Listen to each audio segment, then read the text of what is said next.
basically in the end, the goal is to help you see how you can move to Canada for whatever reason, whether it's as a worker, as a student, or as a permanent residency.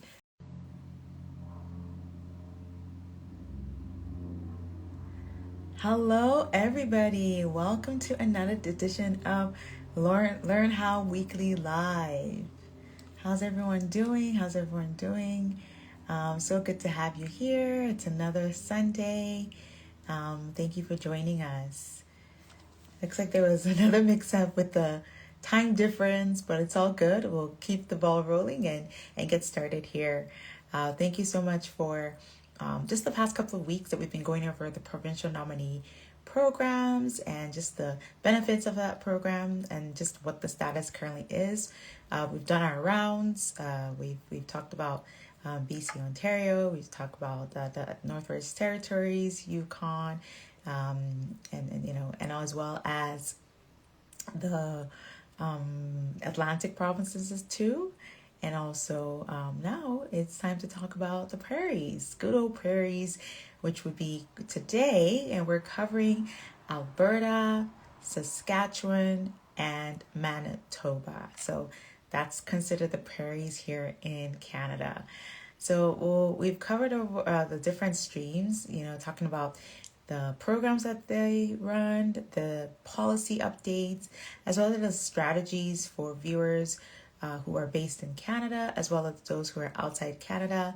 And then, that's what we've been doing. So we'll follow that same method today when we talk about the different provinces and the prairies. And then we'll also do a high-level kind of recap of our PNP series. So let's begin. Thank you so much for joining, for those that are tuning in right now. So let's start with Alberta, A for Alberta. So for our Alberta, we have their Alberta Advantage Immigration Program. So this program they have a couple of streams under this program, including their worker streams. And so they've got the tourism and hospitality stream. And this is for people who have a full-time job offer within that sector in tourism and hospitality. And you must already be in Alberta as well. And so it's really a program for targeted at people in the hospitality industry. And so like many other provincial nomination programs, you do need a job offer for this. And that's what we're finding, that's just the theme. If you're just joining us, we're talking about the prairies, Alberta, Saskatchewan, and Manitoba today. And we've kicked things off with Alberta. So the Alberta, under the, it's called the AAIP, Alberta Advantage Immigration Program. We've got the tourism and hospitality stream. You do need a job offer for that. Then we've also got the Alberta Opportunity Stream as well. And that opportunity, that is basically for people who you also need a job offer for that as well. And also it's also open for people who've gotten their LMIA too. And so you do need, what I would say for those two streams, if you are based in Alberta, you would want to get, a job and you can apply for a provincial nomination program like other areas. Now there's also the Alberta Express Entry Stream. And so this is this is by invitation through the EOI program. So it's basically similar to what other provinces that have the express entry stream. So you need to have an express entry profile. So you do need to have that. And then once you have the profile, you also need to have, then you apply to their provincial nomination program.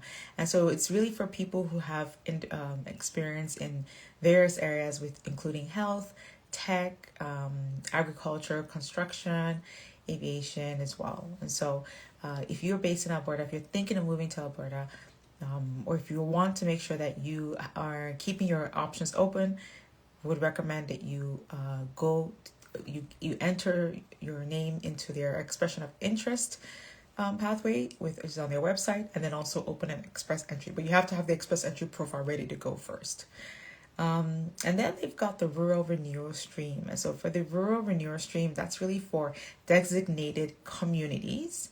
and those communities give you like a community endorsement. So basically they're endorsing you, saying that you can move here, but they partner with employers. And so you do need like a job offer too. You need an employer as well to help you with that pathway too. And so it's for people, what we've seen people use this is for people who, let's say they get a job in a rural area in Alberta, and then based on that, their company can then sponsor them for PR, because that's what all these pathways I'm talking about are all permanent residency, not temporary residency. Okay, so Saskatchewan's next, but first we're still in Alberta. Alberta also has the Rural Entrepreneur Program too, and for that they've got the Rural Entrepreneur Program. And that's for people who are interested in having business in opening a business or buying a business in Alberta, but it has to be in like a rural area in Alberta, right? They also have the Graduate Entrepreneur Program, and that's also for Alberta graduates. So if you've graduated in Alberta and you are interested and you might be an entrepreneur too, or looking at opening a business, this would be the pathway for you.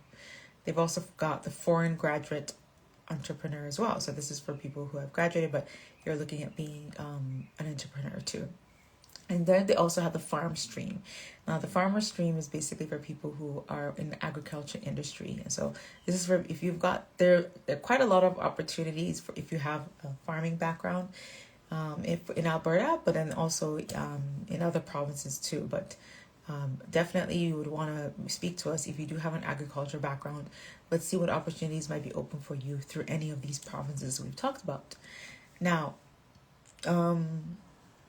they are been doing some draws, but basically, honestly, their draws have been not as much as usual.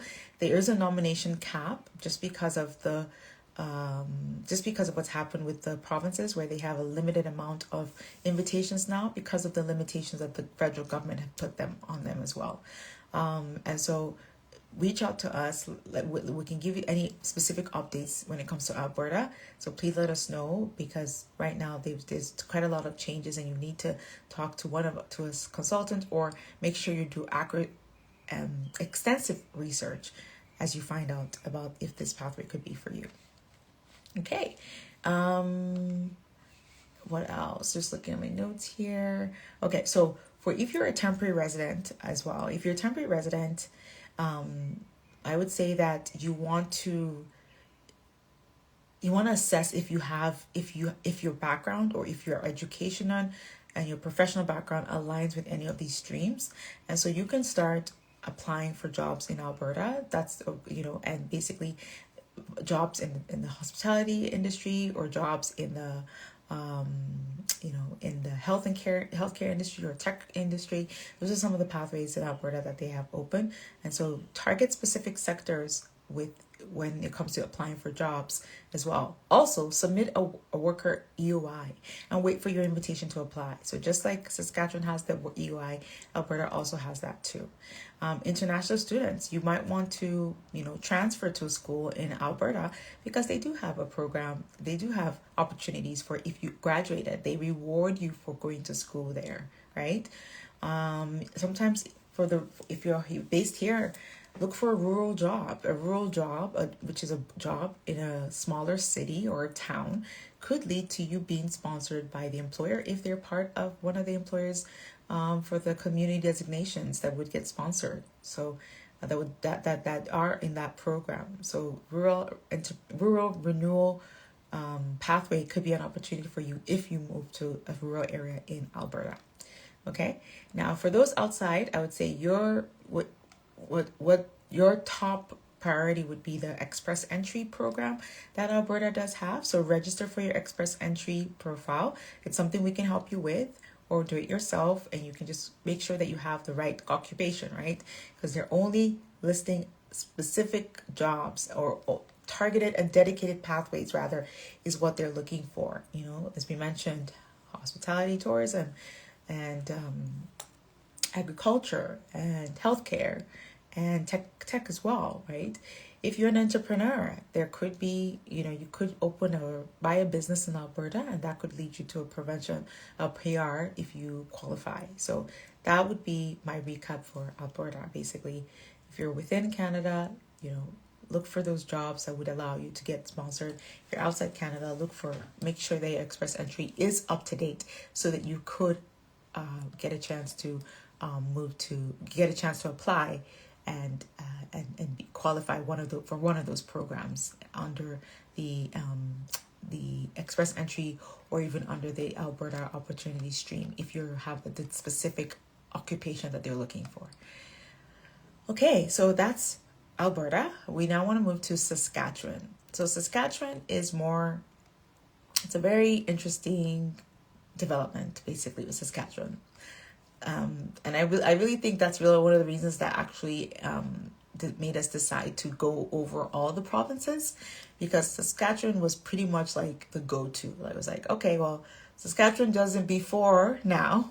Saskatchewan had a program, they still have it, but we still are yet to hear from them to do a draw for this program. And I'm getting ahead of myself, but Saskatchewan, basically, you didn't need a job offer for this program. And that's how a lot of immigrants moved to Canada. In fact, people were leaving provinces, Ontario, BC. They were leaving their big city provinces to move to Saskatchewan, because that's where you could apply to for you to be able to get your sponsorship and your PR, your PNP for the 600 points.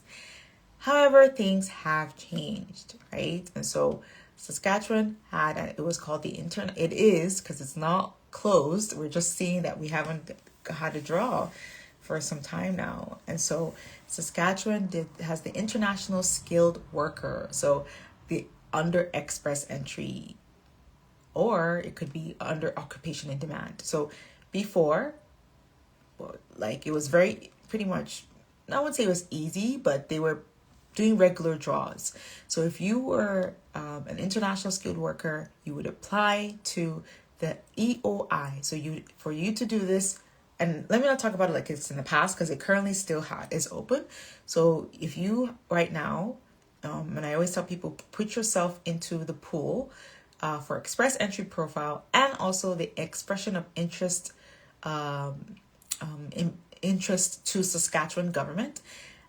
You don't need a job offer for this, and basically you just need to have your credentials as well. And this is the occupation in demand program. So occupation in demand means that, hey, these are the occupations that Saskatchewan has said we need people to fill these roles. We need people in Saskatchewan. Now, it had been closed for a while. Well, they didn't officially tell us it was closed. It just wasn't a draw since September last year. However, as of May, we got an update from them, and things are, back to what it was, but we're still waiting for the draw. You do need 60 points. So you need 60 points to qualify for it. So they have their own point system, just like the way express entry has a point system. The International Skilled Worker Occupation in Demand has its own point system. And so if you don't get 60 points, then you won't even be qualified. But when they do draws, sometimes they're calling, right now, these days, as when I say right now, I mean as of September last year up until then, they were doing like 80 something, 81, high scores. And a lot of times with the Saskatchewan points, for you to get points, you need like a family member. Maybe you need because you get 20 points for a family member. You get, higher points if you went to school here, higher points if you study here. So what we've seen is that they were choosing the higher points, which means, or they were calling higher points than usual from before, which shows that they were targeting people who had stronger ties to Saskatchewan. So people who had family here, and people who had maybe gone to school here or worked here as well. So that's what we're finding with Saskatchewan, where they're targeting a lot of people who have been here. Temporary residents is what I would say. Like, they're being very partial to people who are already based in Saskatchewan as well. It does need you to have a tier 0, 1, or 2, or 3 job as well. So they are looking for more people with postgraduate education as well. Now, there's also the Saskatchewan work experience for those already in province. And so that one, we've got the tech pathway as well. It does help you if you have work experience with the tech pathway. There's an agriculture pathway. There's a healthcare pathway as well. So that's why I always say if you have any of those skill sets, but you do need a job offer for those pathways too, right? But it's under the Saskatchewan work experience, and you get, I think, like more. You're called, there's a little smaller requirement, maybe about 6 months if you have work experience in Saskatchewan versus if you don't have any work experience, right? So that would be a pathway for people who are based here. And all this is all for not to apply for PR. This is to get your provincial nomination that would then allow you to apply for PR. So this is for you to get the 600 points or for you to get nomination to then apply for PR directly. So you could either use it for express entry or you're applying for just directly to the government. And right now it's 19 months, like for you to apply for PR directly without express entry, it's a 19-month wait. So times before, there's a client I had started on there. I submitted their application this time last year, and it was about an 11-month wait. Now there's a year later, it's an additional 8 months wait for you to do it. So yeah, honestly, not trying to be a bearer of bad news, but things are getting steep when it comes to the ability to get your permanent residency and provincial nomination. But all is still not lost because these programs are still open, so there is still a chance that you could be that person. You just need to be really strategic with how you apply. Then there's the farmer, owner, and operator scheme, but honestly, that's closed. They closed that program, and so it was really for people who wanted to own a farm, and so they just closed it. I'm not sure why they closed it. I guess they were just not. We don't understand, but they did close it. So.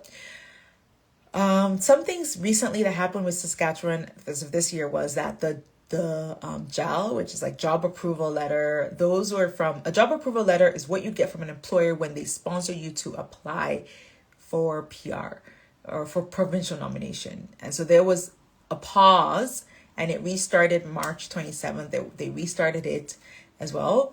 Once the pause, we likely think that the pause came as a result of all the changes happening in the government. And I think the provinces just wanted to Saskatchewan needed to figure out what their strategy was. And rather than just having people, and also they have a backlog of applications. And so the federal government did come back and say, hey, that there's a 50% cap for nominations, for provincial nominations.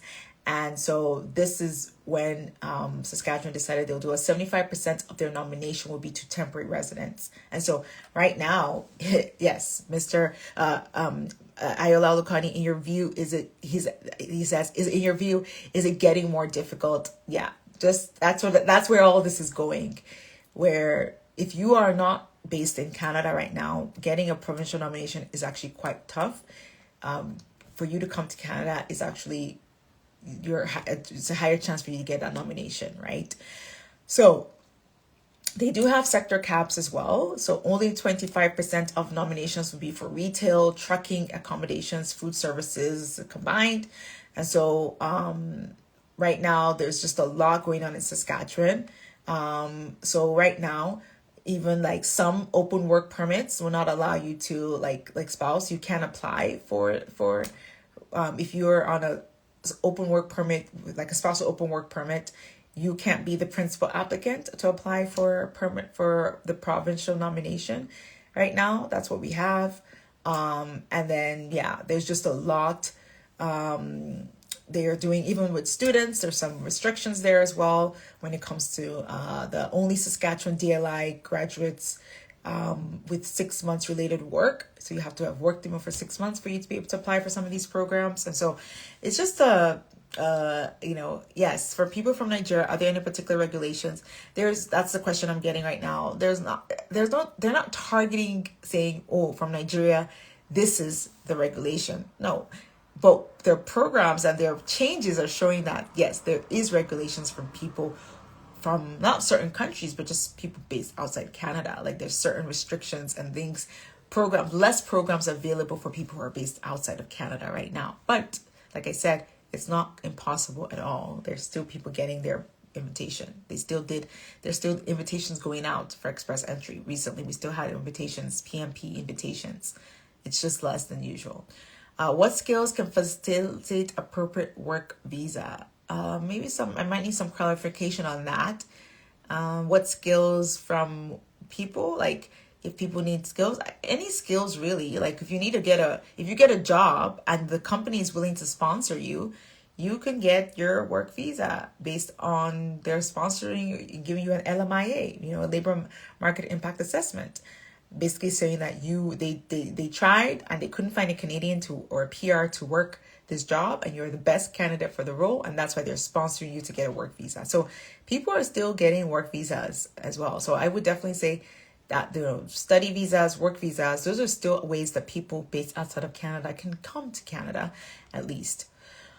All right, so for people who are based and just speaking about, let's talk about people based outside of Canada. We're talking about Saskatchewan if you just joined us, but the occupation in demand international skilled worker program is still your best bet. We know that it's not closed. They might not be calling the points as much as they used to, but it's not closed. So making sure that you're putting the right occupation and making sure that it aligns with your education and professional skills is so key. I've seen people get called to apply and they didn't have the right education and they thought they did. And they had the work experience, but the education didn't align. So you don't want a situation where you get called for that. It's almost a coveted thing now. Like it's very far in between to get a provincial nomination program. Provincial nomination from Saskatchewan. And so please make sure you're putting the right information when it comes to your occupation, because there's only certain occupations that are being called right now.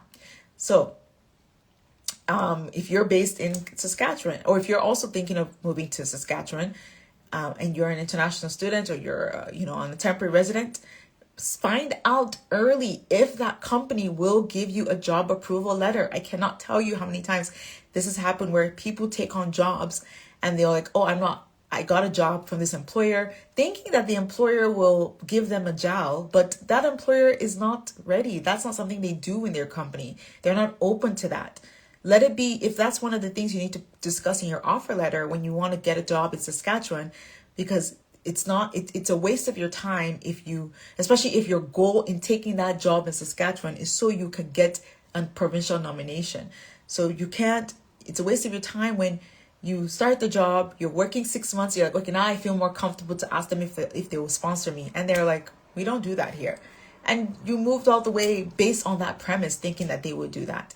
If you are looking at this job and you're afraid to ask them that, then it might not be the right opportunity for you, because if you're temporary resident and part of the reason why you're taking that job is to apply for PR, and you think that the job will automatically help you, if that employer does not give you a job approval letter, then they can't help you with your provincial nomination program. So please, I can't repeat that enough, because I've seen it happen where companies do not do job approval letters. And this person has spent almost a year in that job thinking that, this company will do a job approval letter for me after a while. Okay, so, so if you are also based outside, Saskatchewan is also still, while there's a small percentage and there's a cap on these professions, on certain professions, on other professions, they are focused on bringing healthcare workers, people with agriculture industry, skilled trades. They still need people with this skill set. So again and again, if you're in the healthcare industry, if you have agriculture experience, if you have skilled trades experience, please let's reach out to me and let us find out where in the Saskatchewan program that could be suitable for you in your strategy to moving to Canada. Now, for those based here, same thing, like I mentioned about the job, making sure that you take a job that will do a job approval letter. Also making sure that, you can use the express entry as well when you're done, because then you put that you have that Saskatchewan experience. But just keep in mind that they don't have the farmer pathways and the entrepreneur pathways anymore for Saskatchewan. Okay. All right. So if you're just joining us, we've talked about all the different provinces over the last couple of weeks. Today's our final day talking about provincial nomination program. And today we're talking about prairies. So prairies include Saskatchewan, Alberta, and Manitoba. So we've talked about Alberta, we've talked about Saskatchewan, and we will save this live so you can always go back and listen if you missed it. Now we're going to talk about good old Manitoba. Manitoba is that province that's known for, if you have a friend there, they could actually sponsor you? Well, sponsor you might be a far reach, but they can actually vouch for you, and you can actually gain some kind of, you gain points basically, or you add that to your PR application. And they still do have that. They've got different programs here. I'll just look at my notes here. So I want to make sure we go according to here. Okay, just a second. Move to... Okay, so yes, for Manitoba. So we'll start with the skilled worker in Manitoba, which is basically you need a job offer for this, and you do also need to have provincial ties for this program.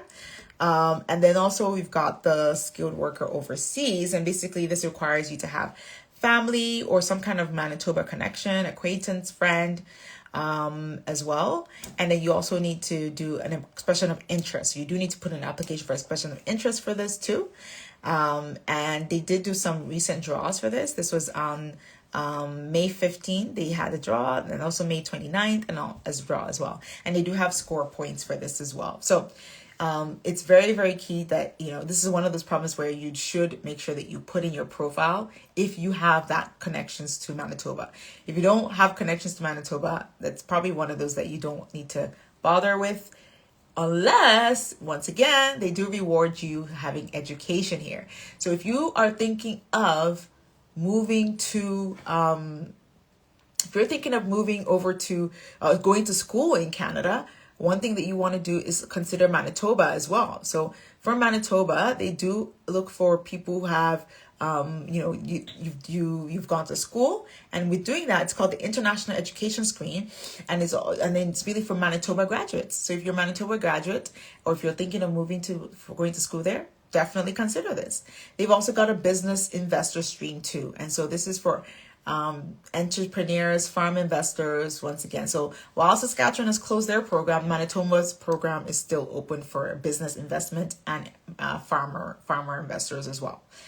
And so one of the things that they did recently, they have been doing strategic recruitment draws. So specifically, looking for people who are having the skill set that they do need. And so get yourself in the expression of interest program as soon as you can. If you're employed in Manitoba, get yourself applying for their it's a temporary resident. Get yourself applying for their program called the skilled worker in Manitoba. And then also the ones where if you do know a family member, you can also put in for expression of interest, having that family member or that friend or connection to be able to say that, vouch for you and say that they know you, basically. And then also consider applying for work permit as well. So they do have their, work permit support extension if pending. So if your work permit is expired, they did put a public policy, 2-year work permit support letters for current or expiring PNP applicants. And so people who are apply for PNP, you can apply for a work permit while you wait. And that's for people who are based already based in Manitoba. All right. So that's pretty much with Manitoba. I always say Manitoba is one of those places where if you don't know if you didn't go to school there, it can be if you have the money to do a business investment, that's when you can be more eligible for that. We do have a question here because what we're going to do is then go a quick highlight of this. Mr. Ayola is saying, can students currently studying in Canada convert to work visa? So it's not that they can convert. They can convert if they get a company to sponsor them through an LMIA. But at the same time, they also have a chance to apply for a postgraduate work permit when they're done with school. But only certain programs can apply for that, and also certain program lengths. So they can convert to a working visa if they have a way to do that. There's several ways they can do that, including getting an LMIA job offer. That's the way they can then apply for a work permit. Okay, so this brings us to the end of our PNP series. Thank you so much for joining. We talked about various areas, and I think the summary of it all is that all these provinces, Atlantic provinces, the prairies, the territories, Ontario, BC, they are wanting you to show that you have a job offer now. They're very big on that, showing that you have a job offer before you can really apply for these jobs. Apply for these for their provincial nomination. And so those job offers are the ways to get in. However, the other top way is the education. If you go to school there, some of these provinces are allowing you to then apply for PR, for provincial nomination, just based on the fact that you've gone to school there. Sometimes it's certain programs, sometimes it's certain courses that you have to study as well. But so if you're wanting to go to school in Canada, don't just pick any school that you're like, oh, this is the only school I can afford, I'll figure it out. Pick a school in a province that rewards you, and I use the word rewards because if they're saying, hey, you went to school here, you might be able to be eligible for a provincial nomination.